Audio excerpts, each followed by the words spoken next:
Okay, for those of you who don't know me, I'm Nick Hurley. I work still at the Ministry of Foreign Affairs and Trade. Congratulations. That's a bitter word. And I follow in the distinguished footsteps of some of your colleagues who are here, our colleagues, Gerald McGee and Brian Lynch and John McKinnon. But there are 2 points, I think, of difference between me and them. First of all, I've outlived them at MFAT, so I'm still there. And the other one is my career in the ministry goes back to 1974. And I didn't realise it at the time, but it's been distinguished as I started to look at it over the last 20 years by some strange elements. You may recall that Prime Minister Jim Bolger was known for the kiss of death. Whenever he met a foreign leader, shortly afterwards that person was deposed or resigned or lost in elections. And I've discovered that I have a similar impact in my career in my overseas postings. And it's taken me a while to realise that, but now I'm back here and I'm keeping the world safe. When I first started, my first posting was in the Cook Islands back in the mid-70s for a couple of years, and on the very last day of my term there, I went and saw Sir Albert Henry, as he was then, and he announced that he was about to call snap elections, which proved to be ones that were fatal for his career. He both lost it because of fly-in voters that he paid for, and he then subsequently lost his knighthood. So that was a certain kind of a disturbance. It was at the very end. I didn't think much about that other than this is how careers are in the Ministry of Foreign Affairs. I was in Rome in the early 80s, and what was unusual in Rome in those days was that we actually had stability in government. That was very unusual. But the person who was the Prime Minister at the time, Bettino Craxi, later was arrested, or rather charged and convicted of corruption, and he fled to Libya, I think it was Liberia, and where he died. So I thought, that's what you expect almost in Italy, although it doesn't happen all the time. But my next posting after that was in the mid-80s in Fiji, and there, 2 coups. So it was sort of I could see things were starting to escalate. So it was the first coup, none of us were really predicting it. It was in 87, 14th of May. We all had some guesses as to what might happen, but none of us really thought that all you needed was 10 people and guns to take over a whole government. But that's what happened. And then September that year, when Rambuka at the time decided that he had enough of all this mediation talk and stepped in again. This time, at least we could see it happening literally. I could watch it out of the corner of my office, seeing the army moving into to the radio station as they're about to close it down, and all the communications with it. So I left Fiji. It was still in a bit of a mess. Of course, this has never really escaped that. My next posting was Paris in 4 years, for a 4-year posting in the mid-90s, early into mid-90s. And you thought, well, I shouldn't have any coups, there should be no problem about any of that. But we did have a certain amount of trouble, I must say. One was Greenpeace. I always used to be sort of kindly disposed towards Greenpeace until they scaled the embassy and protested about what we were doing. And then a bunch of peasants, as they were called, but actually farmers, 40 of them forced their way into the embassy and took us over for about 5 hours. So we were held hostage, more or less, until they got out of the French government enough money, or promises of money, so they would leave, which they did, having eaten anything they brought with them, consumed some beer and wine that belonged to some of the staff members, and they went on their way quite happy. Later on, of course, the French government then just changed its mind and didn't give them anything, but that's how things go. So my posting there ended, though, with a resumption of nuclear testing in the Pacific, under Chirac. So things were sort of kind of pretty messy there again. So I was back in Wellington for a few years and went off to the Solomons, Honiara. So I was there beginning of '99 till the end of 2001. And all the postings up until that time had all been very calm with a backwater. Nothing much happened. Sure enough, the first person ever being killed by a local policeman was killed. He was a militant from Guadalcanal, the main island. And what happened then was his release from a trial that he was undergoing at the time led him to a group of Guadalcanal militants then driving 30,000 other militants from Guadalcanal out into Honiara.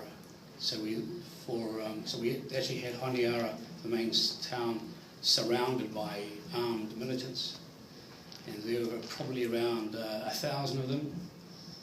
Rambuka, my old friend from Suva days, came over as peace envoy this time, and but he actually managed to speak to them. They regarded him as a hero because he spoke for indigenous people, and at that point they discovered that there actually were 1,000 of these armed in a motley sort of way, but in a quite effective way, a number of militants surrounding Honiara. That was in 99. A year later, a coup. So the Malaita Eagle Force came back using the local police as their weapon and took over. There was a number of activities around that, including the first military assisted evacuation of New Zealanders and Australians by us since Vietnam. So that was quite pretty exciting at the time. People kept on saying, "And when do you leave?" And I said, "I don't. You guys all leave, I stay behind," which is what happened. So things went from bad to worse after I left, in fact.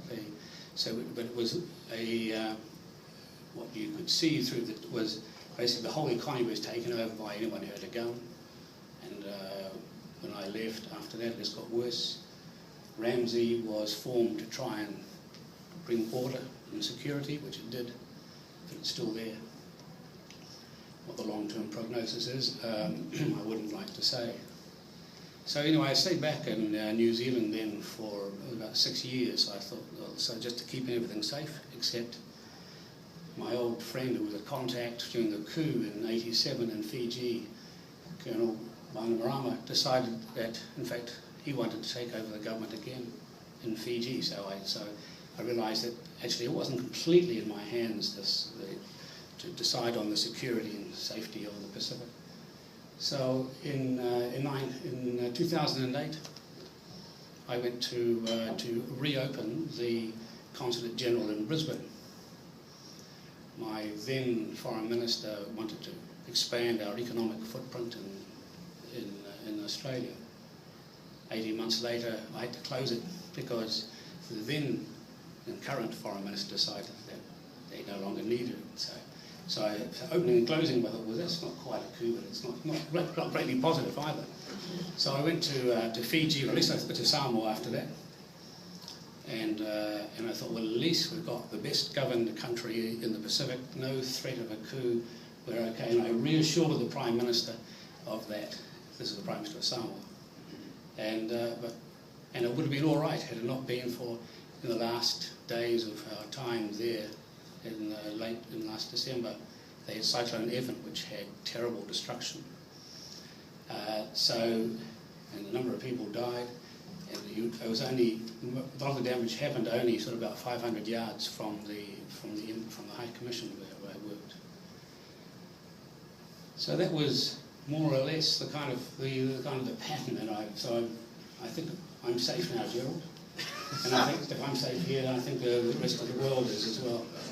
Yes, so I'm staying around. But you're still in foreign affairs. That's right, thank you. Just also want to conclude with the Rotary connections that I've had in that time. When I was in the Solomons, we had a very active club of about 80 people, and but unfortunately, after the coup and the Malaita Eagle Force, they decided to take over the restaurant where we used to meet. There was about 80 of us, so they took it over. So we didn't have any venue for a while. And in addition, most of the expatriates left when they were evacuated. But we did really useful work, both acting as we did later on in Samoa, as both generating local projects and also acting as a channel for overseas Rotary clubs to work with us. So we worked with the clubs in Queensland and Solomon Islands. In Brisbane, I was with Brisbane Mid-City, and they were very active again, linking back into the Solomons, and that was really good. They were a club of about 50 or 60, meeting on a Friday afternoon. I think if you were about 20 years, the lunch would have extended right through till 6, but with a working week, these days it finishes about 2. And they did really useful stuff, both again in the community and again with the connections to the Pacific. And then in Samoa, Christian and I were members of the local Rotary, which went varied between 20 and 35, but was very active, very broadly representative of the demographics. So both youth were there, women were there, and it all worked really well. And there's a lot of people who'd been there for 20, 30 years. And again, was working both in local projects, and also working with New Zealand, usually in the Auckland clubs, but we also got a lot of support here and in Caro and in Ashburn. So we had a lot of working with New Zealand clubs there. That was really, really amazing to be able to be both New Zealand High Commissioner at the time and also be a member of Rotary and have those connections, and it was really good. So with that, I shall take my 5 minutes.